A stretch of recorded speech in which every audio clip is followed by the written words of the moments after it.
how can we make sure that we have great morning routines to support us so that we don't have brain fog at all in the morning or later in the afternoon? I'll describe it as my routine. I generally get up somewhere between 5:30 and 7 in the morning, depending on when I went to sleep. I'm not super regular about when I go to sleep, but generally that's between 10:30 and midnight. Yep. I try and avoid that midnight hour, but happens. So I get up. Obviously, I use the restroom. I drink some water. I do think that hydrating is very important. Yes. So I'll drink some water, and then the fundamental layer of health is to set your circadian rhythm. The simplest way to do that is to go outside for 10 minutes and get some bright light in your eyes. People always ask, what if you wake up before the sun rises? Well, simple rule, if you want to be awake, turn on as many bright lights in your house as possible, but then when the sun comes out, get outside and see some sunlight. You do not have to look directly into the sun, but you do want to get outside, out of shade cover if you can. Don't wear sunglasses if you can do that safely. Don't try and do this through a window. Don't try and negotiate with me on this point. Go out. What about a window? Well, the filtration of the important wavelengths of light through the window is just too high, and so it would take hours for you to set your circadian clock that way. You want to do this because once every 24 hours, you're going to get a peak in cortisol, which is a healthy peak. You want that peak to happen early in the day because it sets up alertness for the remainder of the day. I would say this is the fundamental step of any good morning. And if you don't do this enough, you are messing yourself up in a number of ways. After waking up to get bright light in your eyes, you are setting yourself up for a complicated sleep-wake cycle that leads to a lot of what we call insomnia. When we talk about all these things like the gut and the skin, etc., it's tempting to say, oh, it's sunlight on the skin. No, it's actually only can be signaled through the eyes because the clock lives deep in the brain, that master clock, and you need the signal to get to that master clock. Every cell in your body has a 24-hour clock. All those clocks need to be aligned to the same time. So imagine a clock shop with lots of different clocks, and you don't want them alarming off at different times.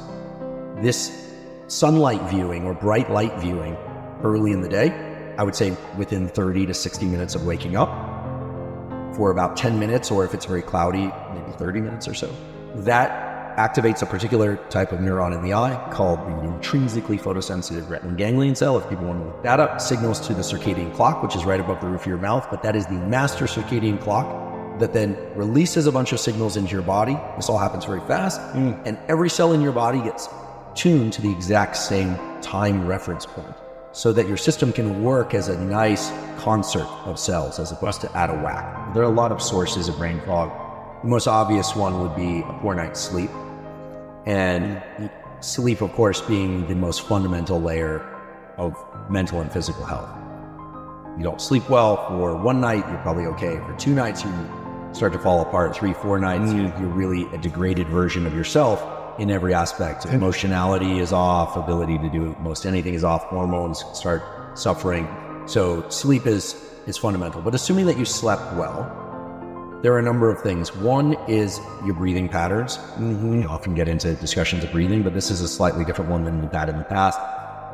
A lot of people have sleep apnea. They are not getting enough oxygen during their sleep, or they are mouth breathing during sleep.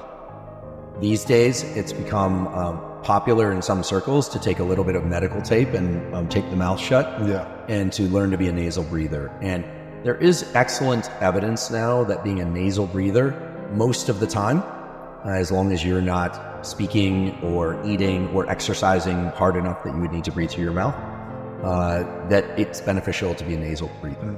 So you wake up in the morning, you slept your normal 6 to 8 hours, but you're feeling kind of groggy and out of it. And of course, there could be other reasons that you're experiencing brain fog, or maybe, for people that drink alcohol the night before, maybe they had alcohol. For people that maybe they ate a meal that was too large before sleep, maybe any number of reasons, right? Gotcha. But getting adequate oxygenation of the brain during sleep is key.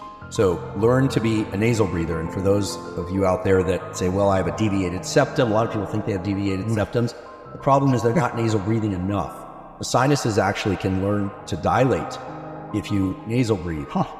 Exercising while nasal breathing will kind of depend on the sport. Like if you box, oftentimes there's the need to do a shh, or, kind of like exhale on impact type thing. So I don't think anyone should tamper with their normal breathing patterns as it relates to sport or singing or some, activity.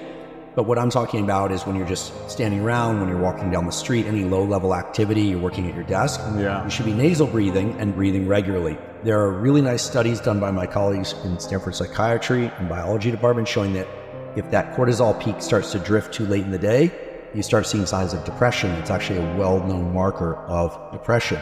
So you want that cortisol, almost stressed out, kind of the day's beginning, I have a lot to do feeling. That's a healthy thing. You want that happening early in the day. The sunlight will wake you up. And what's really cool is that over time, you'll start to notice the sunlight waking you up more and more. The system becomes tuned up. If you miss a day, it's not the end of the world because it's as we call it, slow integrating system. But don't miss more than one day. And if you live in an area where it's very cloudy outside, just know that the sunlight, the photons coming through that cloud cover are brighter than your brightest indoor lights. Now, if you live in a very dark region of the world or it's unsafe or purely impractical to get outside in the morning, then it might make sense to get a sunrise simulator or one of these lights, but they tend to be very expensive. What I recommend people use instead is just a ring blue light. This is a case where you can blast your system. Wow. So get that morning light. It sets a number of things in motion, such as your melatonin rhythm to happen 16 hours later to help you fall asleep. I would say this is the fundamental step of any good morning. And if you don't do this enough, you are messing yourself up in a number of ways. Your liver has a clock, your heart cells have a clock, every skin cell has a clock. And for those that are not incentivized enough by the cortisol stuff and all the other things, actually, the replenishment of stem cells in the skin, hair, and nails is activated by the system. So hair grows more readily, skin turns over, and nails grow more quickly because you have stem cells, literally cells that release more cells that become new hair cells, that are new skin cells, and new cells that make up the nails. So skin, hair, and nails also benefit, and it has to be light exposure to the eyes. When we talk about all these things like the gut and the skin, etc., it's tempting to say, oh, it's sunlight on the skin. No, it's actually only can be signaled through the eyes because the clock lives deep in the brain, that master clock, and you need the signal to get to that master clock.